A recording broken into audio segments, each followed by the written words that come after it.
Taigi, draugai, sveiki, tęsiu toliau savo paskaitas, dažnai gaunu tuos pačius klausimus ir kad nesikartoti,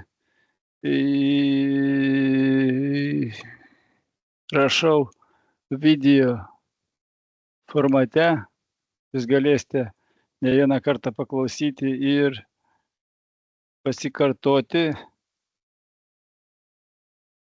tai, kas jums neaišku, ir manęs paklausti tai, ko neradote video paskaitose. Klausimai visą laiką yra tokie patys, kaip nejaugi iš tikrųjų galima minčių pagalba sukurti pinigus, nejaugi minčių pagalba galima sveikatą sukurti, nejaugi minčių pagalba negalima susirasti draugą ir būti laiminga. Taip, viską galim padaryti minčių pagalba, nes viską, ką mes dabar turime, tik mintimis ir sukūrėme. Taigi, klausimas, kokia būna pagrindinė, kaip tai padaryti. Tai šitame cikle paskaitų aš ir pasakosiu jums, kaip tai padaryti. Ir kai įrodysiu, kad mintis sukuria materialius dalykus. Kas skaitėte mano straipsnius, žinote jau daug ką, kas skaitėte knygą, taip pat nemažai sužinojote. O betarpiškas kalbėjimas video, pas mane bus kartu pakviesti ir pašnekovai, ir tie, kurie norės paimti interviu iš manęs, sužinoti viską, tai yra neblogas formatas. Taigi, kaip noriu pasakyti jums, draugai, pradedame nuo to, kaip mintis sukuria materialius dalykus. Jūs turite suprasti, kad mintis yra vienintelė jėga galinti sukurti tikrą materialinę gerovę iš beformės materijos. Kvantinėme lauke yra beformė materija, kurią yra sukūręs kūrėjas, ir ta beformė materija jinai yra bangų pavidalu. Ir kada mes nukreipiame į jas savo mintis, tos bangos pavirsta dalelėmis. Dalelės gali nuo to, kaip mes tampame tam tikrais magnetais, pavirsti į atomus ir į daiktus, kuriuos mes norime materializuoti. Mes esame pats stipriausias bokštas visatoje, kuris gali siųsti signalus ir pritraukti norimą žmogų. Mes galime užsakyti bet kokią sumą savo banko sąskaitoje, tik reikia mokėti dirbti, yra tam tikros taisyklės, nes mintis iš beformės masės suformuoja mums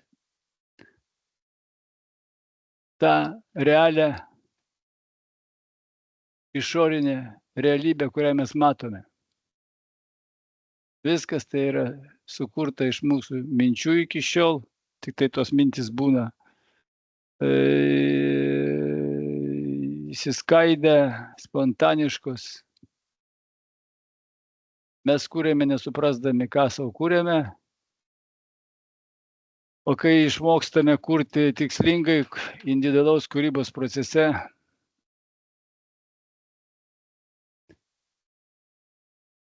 tada suprasite, kad tą patį galima daryti teisingai, turėti viską, tik reikia turėti mokytoją, tokį kaip aš, klausyti, daryti, nes pats aš ilgai ieškojau čia šitų atsakymų ir kaip veikia šitie dėsniai. Gali būti mokytojai kiti, bet aš kalbėsiu apie save, apie savo koncepciją. Taigi, kiekviena mintis apie formą, kuri yra mūsų mąstymo materijoje. Tai yra kiekviena mintis, kuri gali pas mus gimti galvoje, jinai jau egzistuoja galimybių laukia. Jeigu nebūtų šitokios galimybės, nebūtų tokio daikto, nebūtų tokios vilos, mašinos ir visa kita, mūsų mintyse tokia mintis negimtų. Taip yra, kurioje surėdyta. Todėl kiekviena mūsų mintis apie formą sukelia formos sukūrimą. Ir tai vyksta visada pagal jau nustatytus vystymosi ir veikimo dėsnius, kurių mes mokykloje nesimokome, nežinome ir apie šitos vystymosi veikimo dėsnius aš ilgai ieškojau, kol radau atsakymus.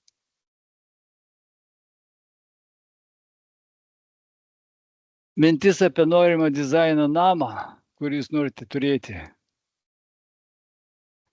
Jei jis bus įspaustas į beformę masę, tą materiją, galbūt iš karto nematerializuosis, nes reikia laiko, kad nukreipti visas reikiamas statybinės energijos tokiais kanalais, kad būtų paruoštos statybinės medžiagos, kad būtų rezultatas pasiektas tokį, kokį norit namą pastatyti. Jeigu statote, kitas dalykas, jeigu norite nusipirkti, tai reikia pinigų šitoj savo sąskaitoj susirinkti. Tai va, draugai, dėsniai visi tokie, ką mes darome, kaip mes padarome tą viską iš beformės masės, beformėje materijoje, kvantiniam lauke, kada mes įspraudžiame savo formą ir ją pastoviai kartojame ir stebime, kai tai vyksta. Visos bangos tame lauke pavirsta į dalelės, dalelės pavirsta į mūsų namą ir į mūsų banko sąskaitą. Kodėl tai vyksta? Viskas, kas yra kūrybos procese, yra rezonansas. Visos mūsų mintys rezonuoja su tom namu, su ta sąskaita, kurią mes norime turėti banke, su ta mašina. Ir tokiu būdu, rezonansų būdu, ilgai apie ją galvodami, 2-3 mėnesius, mėnesį, 1-2-3, tam tikrą laiką, ir teisingai medituojant, energiją paskirstant, per dieną nesiblaškant tarp įvairių minčių, neleidžiant, kad jūsų mintis išorinės sąlygos kankintų ir blaškytų, jūs turite išlaikyti šitą jausmą, kad jau turite dėkoti. Čia visas mokslas, apie jį kalbėsiu kitose paskaitose. O žmonija dabar apriboja savo pastangas tik rankų darbu, tik taikydama fizinį darbą formų pasaulyje. Įsiklausykite, ką noriu pasakyti. Tai yra tik tai modifikuoja egzistuojančius dalykus. Pavyzdžiui, medį supjausto, metalą išlydo.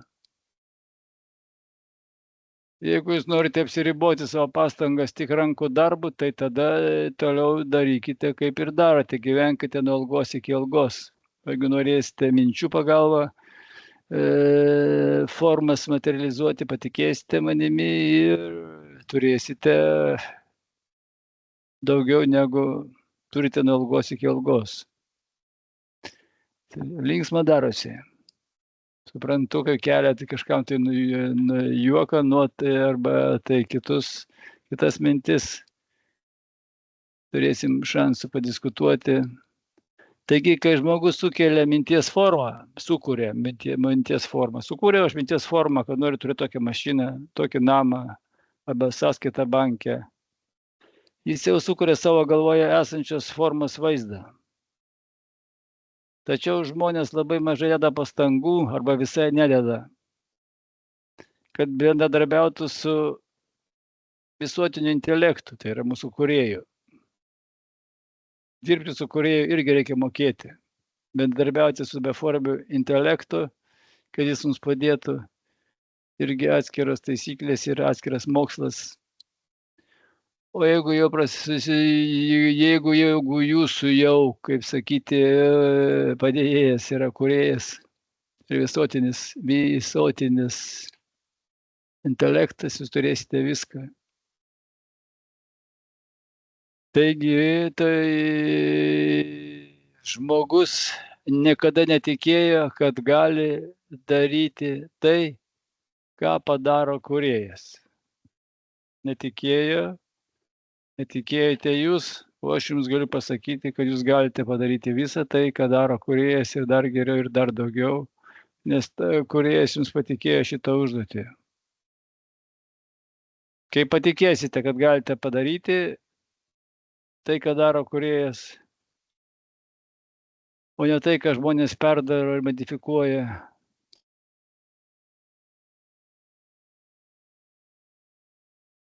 tada suprasite, kad galime bet ką sukurti iš beformės masės, perdodant jai savo mintis pastoviai pagal reikalingas taisyklės. Dėl to aš baltame fone, nekalbu jums apie karą, niekas jūsų neužpuls, jokie dronai, jūs patys savo didžiausi priešai su savo mintimis, nes kariaujate. Taip veikia sistema. Kuo daugiau bijosite, tuo mažiau minčių paskirsite savo norimai realybei, tuo daugiau pritrauksite visokiausių priešų į savo gyvenimą. Todėl aš baltas, o ne juodas, kaip kiti. Taigi aš įsipareigoju jums įrodyti, kad jūs galite padaryti, kiekvienas galite tai padaryti ir parodysiu kaip. Kad viską galite padaryti savo mintimis, bet jums reikės atsisakyti daug dalykų, pavyzdžiui, tų dalykų, kurių kelis mėnesius pakenties šunės ir visokiausi vaikai, reikalai ir kiti dalykai, nes kol jūs dirbsite su savim, jums reikės paskirti maksimaliai laiką susikurti magnetui to, ką norite.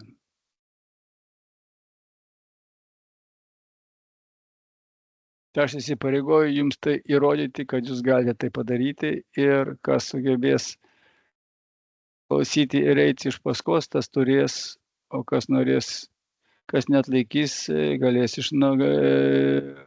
gyventi kaip gyvena iki šiol ir bandyti dar kartą. Taigi pirmas dalykas, kurį mes tvirtai žinome, yra tai, kad yra vieninga materija, iš kurios viskas yra padaryta. Įsivaizduokite, stalas, kėdė, kompiuteriai, mes patys, visi žmonės aplinkui. Visa matoma elementų įvairovė yra padaryta iš vieningos pirminės energijos. Visa tai tik sukurti vaizdai ir formos mūsų filme, mūsų gyvenime. Mūsų gyvenimas yra filmas, taip skaitykime, ir jam reikalingos dekoracijos, kėdės, kompiuteriai ir visa kita. Ir kas keisčiausia, kad visi šitie dalykai, jie nėra kieti dalelės, jos yra bangos. Tik tai taip supintos, kad būtų kėdė, būtų stalas, būtų kompiuteris, nes mes esame vieninga energija ir ta pati kėdė yra energija, o ne materija. Materija taip pat, kaip mes ją įsivaizduojame, kaip čiupinėjame, bet jeigu mes žinome, kad po materiją slypi energija, kurios pagrindas yra kūrėjas ir kvantinis laukas, mes suprasime, kad jeigu viskas yra energija ir kėdė, kuri šiandieną stovi jūsų kabinete, yra jūsų minčių pritraukta ir materializuota, ne vien dėl to, kad čia jums nupirko ūkvedys. Taigi taip pat vieninga materija, iš kurios jūs sudarytas ir visa kita, žaidžia tą patį vieningą žaidimą, rezonansą. Visa matoma elementų įvairovė yra skirtingi atvaizdai, jie mums reikalingi, kad mes matytume daug formų egzistuojančių gyvoje, negyvoje gamtoje. Visos formos gyvoje, negyvoje gamtoje tiek medžiai, tiek akmenys, tiek kristalai, jie yra iš tos pačios energijos, iš kurį vadiname dievų arba kūrėjų. Ir visos jos, pasakysiu tokį paslaptį, kokia bebūtų kėdė, ar net kompiuteris, jos turi savo dvasią. Nėra nei vieno daikto, kuris galėtų egzistuoti, neturėdamas savo dvasios. Tai žmogaus dvasia yra ypatinga, o kėdė turi savo dvasią, nes jeigu jos nebūtų, jinai neturėtų, kas išlaiko formą. Net kompiuteris jūsų, su kuriuo dabar jūs čia mane klausote, turi savo dvasią. Dėl to reikia mylėti. Gal jums tai atrodys crazy, bet jūs tiek mažai žinote apie visą šitą pasaulį, kad dar išgirsti netokių dalykų. Taigi, visa šita visa medžiaga, iš kurios viskas sudaryta, aplinkui mus, kompiuteriai, kėdės, stalai, grindys, žemė, akmenys, ką norite ten pavadinkti, ši medžiaga yra mąstanti materija, mąstanti. Jūs einate per akmenis, o jie mąsto. Joje esanti mintis sukuria tos minties formą ir jisai virsta akmenį jūsų grindinyje. Mąstymas visuotinėje materijoje kuria formas, o žmogus yra to mąstymo centras. Šitą nepamirškite. Tik tai žmogus yra to mąstymo centras, galintis kurti viską savo kūrybinių minčių šaltinių. Nei vienam iš esančių šitų energijos formų Žemėje nėra galimybės tai daryti, tik tai žmogui. Tam jisai ir paskirtas žmogus. Kodėl šitai padaryta? Žemė yra vienintelė unikali planeta visatoje ir galaktikoje. Ir daugelis sielų ir dvasių nori čia įsikūnyti, nes tik tai čia galima padėti tašką visoms savo reinkarnacijoms ir viską ištaisyti ir įgyvendinti tai, ką turėjai, dėl ko atėjai aplamai šitą žemę, šitą gyvenimą.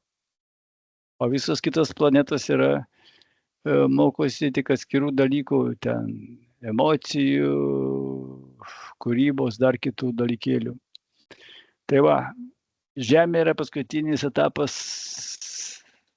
per kurį dvasia iškeliauja susijungti su kūrėju. Ir kas nesugeba, tos išsiųs į kitas mokyklas, kitas ten planetas, nes dabar šita Žemė mūsų pereina į kitą dimensiją. Nieko blogo nebus, jeigu ten nukeliausite, paliksite 2 metam, nepasiseks jums per šitą reinkarnaciją užbaigti visą šitą ratą. Dėl to tas 21 amžius yra ypatingas, viskas keičiasi, Žemės ašis pasisuko, Šumano rezonansas pasikeitė, 1000 metų buvo toks pats, o dabar viskas aukštyn kojom. Dėl to, kad žmonija atrenka, kas mąsto, kas sugeba judėti, laikas trumpas, judėti reikia greitai, mokytis greitai, patikėti staigiai. Tada dar spėsi kažką tai pasikeisti, transformuotis. Mes dabar per savo gyvenimą nugyvenam gal kokią apie 50-100 savo senelių gyvenimo. Jų gyvenime niekas nesikeisdavo, nebuvo tokių galimybių. Jisai arė tą pačius laukus. O mums kiekvieną dieną tokie iššūkiai, kad jų sielos neišgyventų. Dėl to pasirinko mus, kodėl mes gimėme šitoj žemėje, kadangi tik tai šitoj žemėje, tik tai mūsų sielas gali priimti šitos iššūkius. Tai čia tokia bendra taisyklė. Todėl, jeigu žmogus gali perduoti savo mintį į pirminę mąstymą medžiagą, kaip sakiau, ten, kur yra tas intelektualusis protas, kur yra kūrėjas, jis gali sukelti ir sukurti tai, ką jis galvoja, ir suformuoti tai. To kūrėjas mus ir siekia, kad mes suprastumėme, išmoktumėme tai daryti ir kurtumėme, o nevartume nuo algos iki algos. Nes šitaip mes tampame jo bendrakūrėjais, kam jam to reikalinga. Tai vystasi evoliucija, o kaip sakyti, jeigu jūs nedarote tai, ką dar pasakoju, tai jūs nepadedate evoliucijai, jūs tik tai išgyvenate. Jūsų principas yra išgyventi, o ne būti ir nekurti. Mes revoliucija, mes evoliucija. Tie, kurie sugebės kažką padaryti, nors ir ne viskas taip paprasta. Gal kažką pralošėme, bet geriau būti, numirti kovos kelyje, negu besigriaužiant visą laiką ir tikintis ir svajojant. Taigi žmogus mintise gali kurti objektus, kaip sakiau, įkvėpdamas savo mintis į beformę materiją.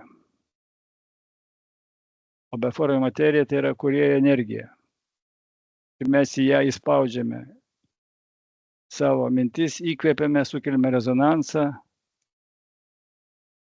ir apie tą objektą, kurį tam tikrą laiko mąstame, jis atsiranda mūsų realybėje.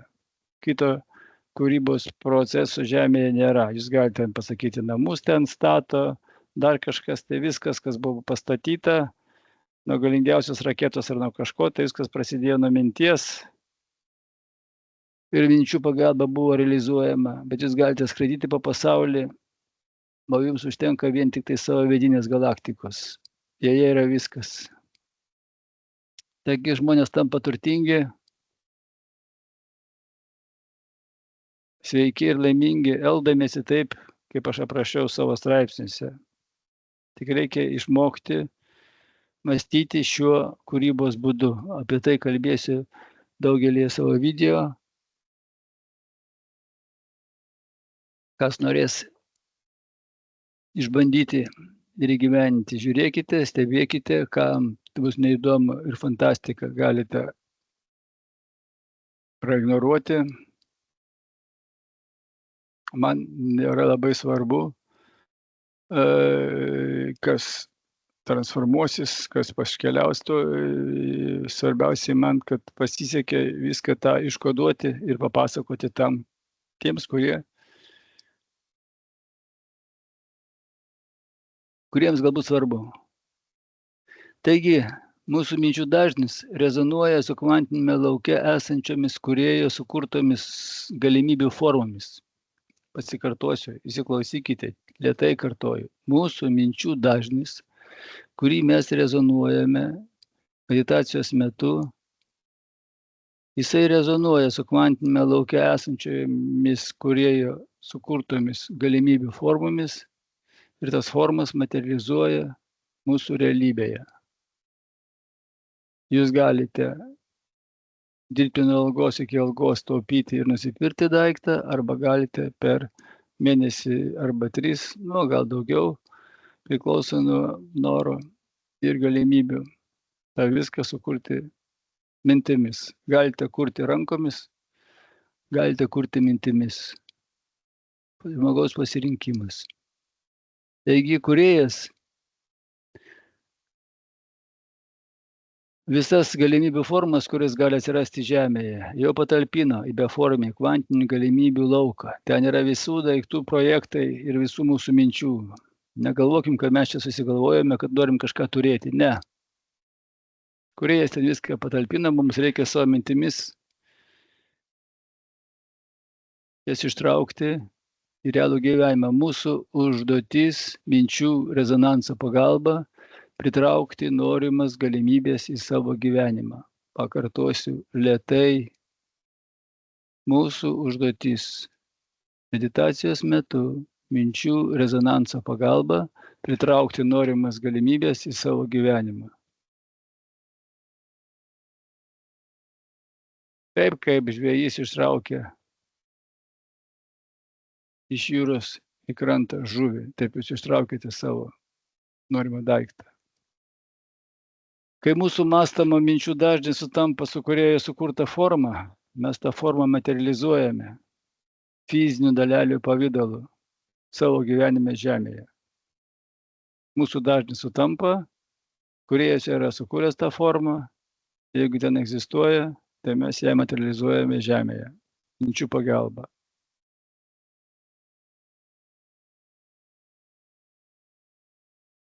Toks yra mūsų gyvenimo kūrybos procesas. Taip mes kūrėme savo gyvenimą, taip mes kūrėme savo kokybę. Niekas kitas, nei viršininkas, nei politikai, nei karas tavo gyvenimą nekūrė, tik tu pats. Kokia tavo reakcija į viršininką ir į politikų veiksmus, toks tavo gyvenimas. Galvok apie save, saugokis nuo emocinių torpedų, nuo laiko ryklių.